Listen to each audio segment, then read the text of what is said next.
안녕하세요. 수력발전소입니다. 오랜만에 뵙겠는데요.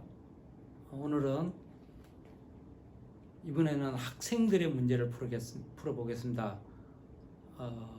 지난 6월 모의고사, 수능 모의고사에 나온 소위 킬러 문제라고 하는 문제인데요. 교육과정, 그러니까 중학교 교육과정부터 고등학교 교육과정을 충실하게 이수를 하셨으면 능히 풀어볼 수 있는 문제인데, 제가 어떤 분한테 이야기를 듣고 이 문제를 풀어보고 나서 유튜브에 있는 다른 동영상들을 보니까 문제풀이가 논리에 어긋나거나 정답에 끼워 맞췄거나 하는 경우가 많아서 이 문제풀이를 해드리려고 합니다. 우선 문제는 양수 A와 AB는 모두 실수이고 fx가 연속일 때 다음과 같은 함수가 있을 때 주어진 조건으로 A 곱하기 B를 구하라.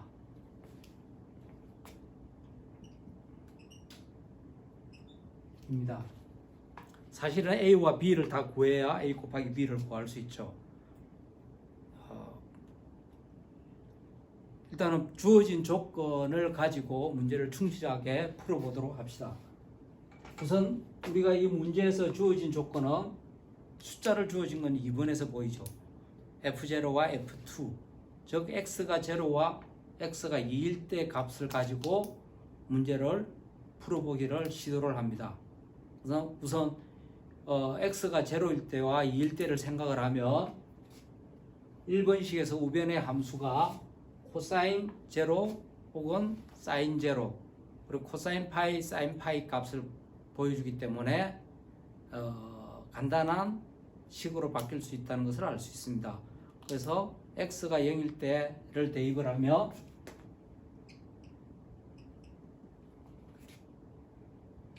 (1번식에서) f0 더하기 2 f0의 제곱은 여기서 x에 0를 넣으면 a 더하기 b가 되고,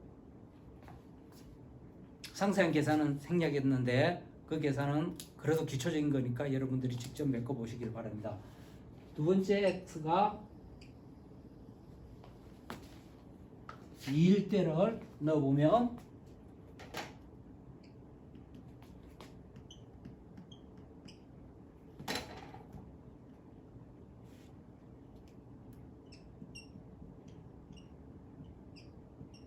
역시 a 더하기 b가 나옴을 알 수 있습니다. 그러면 이 두 식이 같으므로 f 제곱 0 더하기 2f0는 f 제곱 2 더하기 2f2가 돼서 이 식을 좌변으로 옮기고 식을 정리를 하면 f0 빼기 f2 곱하기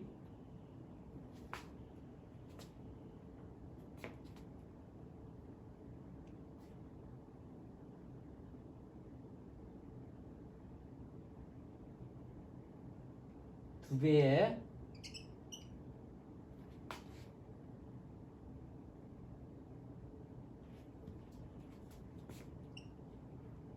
f0 더하기 f2 빼기 2로 인수분해가 됨을 알 수 있습니다.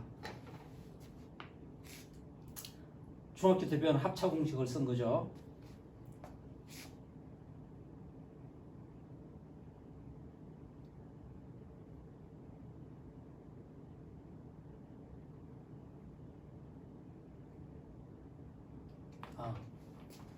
더하기 2네요.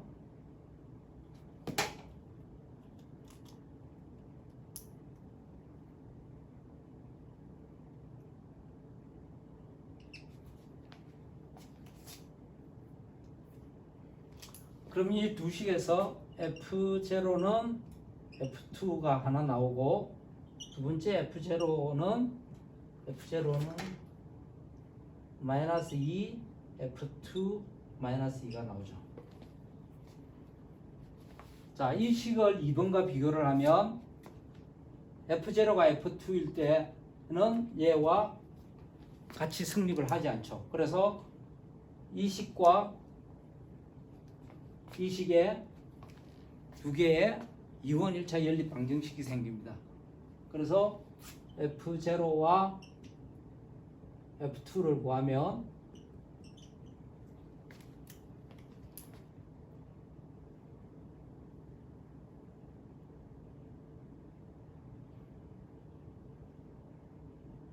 F0는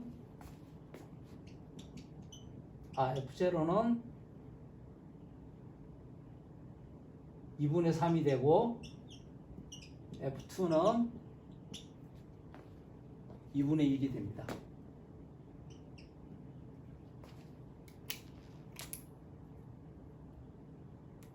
맞나요?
잘못됐죠?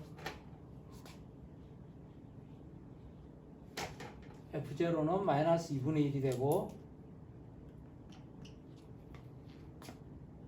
F2는 마이너스 2분의 3이 됩니다.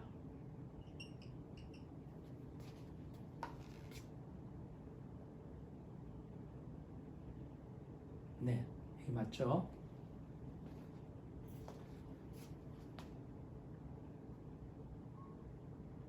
그러면 A 플러스 B는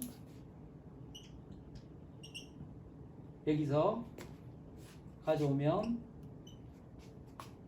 마이너스 2분의 1의 제곱 더하기 2배의 마이너스 2분의 1 하니까 4분의 1 마이너스 1 돼서 마이너스 4분의 3이 됩니다. 자, 이제 우리가 A 더하기 B라는 값을 구했으니까 만일 A와 B에 대한 값을 하나 더 구하면 다시 이원 1차 연립 방정식을 풀어서 A와 B를 구할 수가 있죠. 그럼 A와 B에 관한 식을 어떻게 구할 수 있는가를 생각을 합시다. 1번 식을 자세히 보면 1번 식의 좌변은 완전 제곱식이에요. 아니 완전 제곱식 꼴로 나타날 수가 있습니다. 그럼 1번식의 좌변을 보면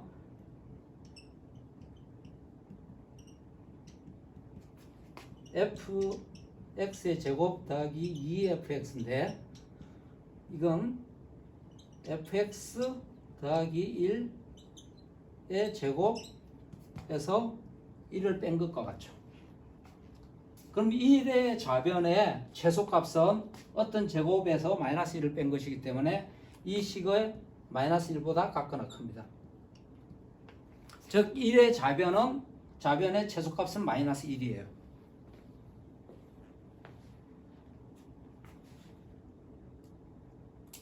다시 우리가 생각을 합시다.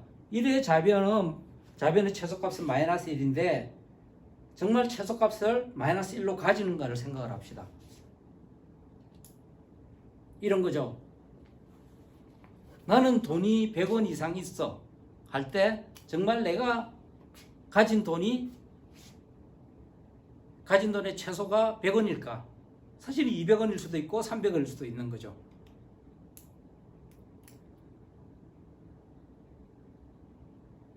그러면 우리가 증명해야 될 것은 내가 가진 돈의 최소값이 100원임을 알아야 됩니다. 혹은 증명해야 됩니다. 1의 좌변이 최소값 마이너스 1을 가질 때는 언제죠? fx가 마이너스 1일 때입니다. 즉 fx가 마이너스 1일 때 최소값 마이너스 1을 가지는데 1의 좌변이 최소값 마이너스 1을 가지는데 fx가 과연 마이너스 1이 될 수 있는가를 따져봐야 됩니다. 그런데 우리가 여기서 f0와 f2의 값을 알고 있어요. f0는 마이너스 2분의 1이고 f2는 마이너스 2분의 3이에요. 근데 fx가 연속이라고 했으니까 fx 값은 마이너스 2분의 1과 마이너스 2분의 3의 어떤 값도 가질 수 있습니다. 이것이 사이값의 정리죠. 사이값의 정리에 의해서 fx는 연속이고 양끝 값이 마이너스 2분의 1과 마이너스 2분의 3이기 때문에 fx는 마이너스 1이 되는 x를 가집니다. 혹은 0과 2 사이에서 어떤 점에서 fx가 마이너스 1이 되는 점이 존재를 합니다.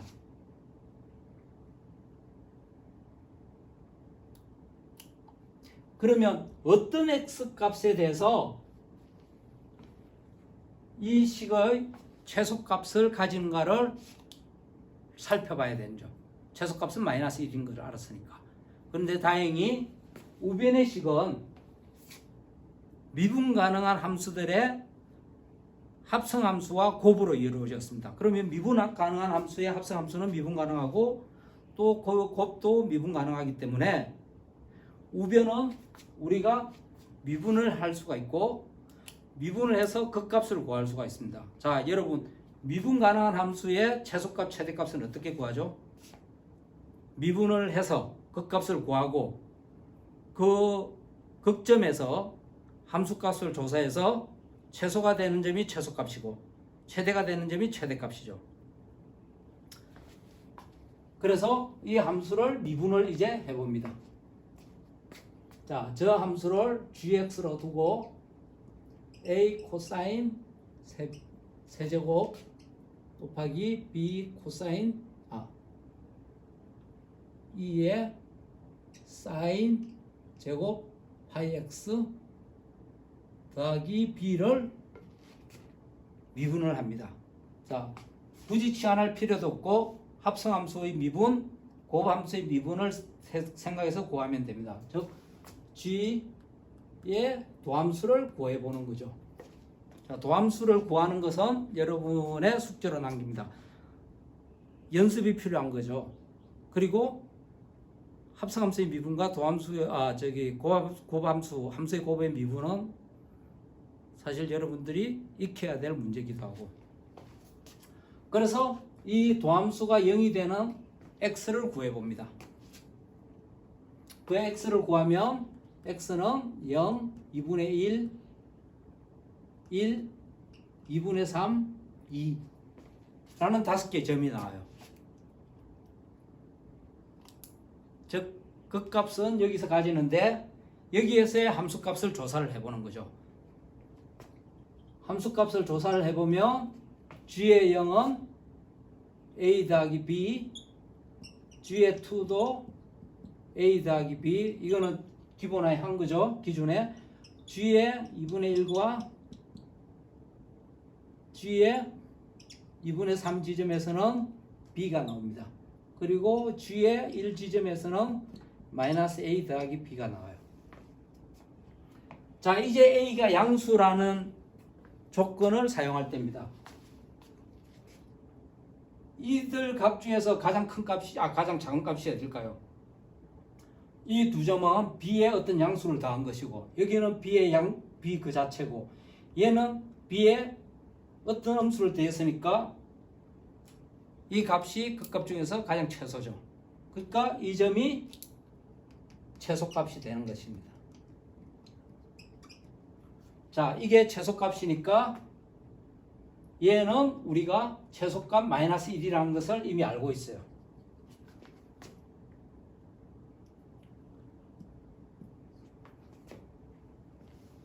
진작에 우리는 A 더하기 B 값을 구했고,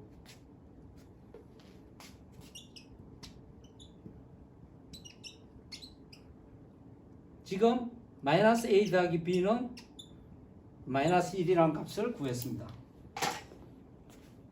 이온 1차 연립 방정식이기 때문에 이 두 식에서 우리는 A와 B를 구할 수 있습니다. A와 B를 구하면 A 곱하기 B를 구할 수가 있죠. 이 문제에서 중요한 것은 함수의 그래프를 구한다거나 그래프의 개형을 구한다거나 있지도 않는 혹은 발견하기 어려운 이 함수의 대칭성을 생각하는 것이 아니라 주어진 조건을 충실하게 이해를 하고 이미 배운 교과서에 있는 내용을 잘 응용하는 것입니다. 그게 뭐냐? 첫 번째는 주어진 값을 이용해 보는 것. 두 번째는 중학교 때 배운 2차식의 최소값이 언제 생기는가를 알아내는 것. 세 번째는 fx가 연속이라는 성질을 이용해서 최소값을 가지는 이 값을 가지는 x의 값이 존재한다는 것. 최소값을 구하기 위해서는 우리가 극점을 찾아서 극값을 구해서 그 극값 중에서 가장 작은 것을 최소값으로 한다는 걸 아니까 미분을 이용해서 합성함수와 곱함수의 미분을 이용해서 극점을 찾아서 그 값을 구하고 그 값의 최소값을 찾는 것.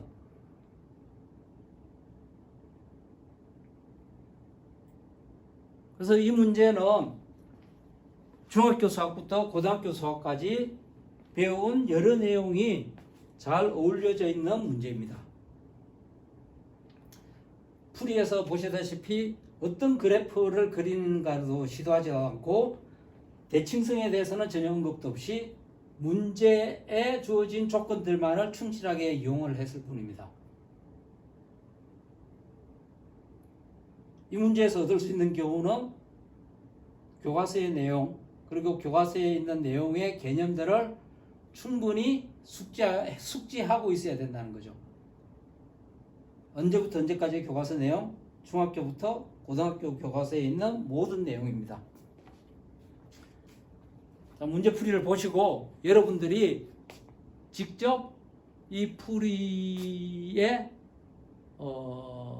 풀이 방법, 풀이를 하기 위해서 어떤 식의 시도를 했는가를 한번 따라가 보시고 직접 풀이해 보시고 다시 가만 생각해 보면 그닥 어렵지 않은 문제라는 걸 생각할 수 있습니다.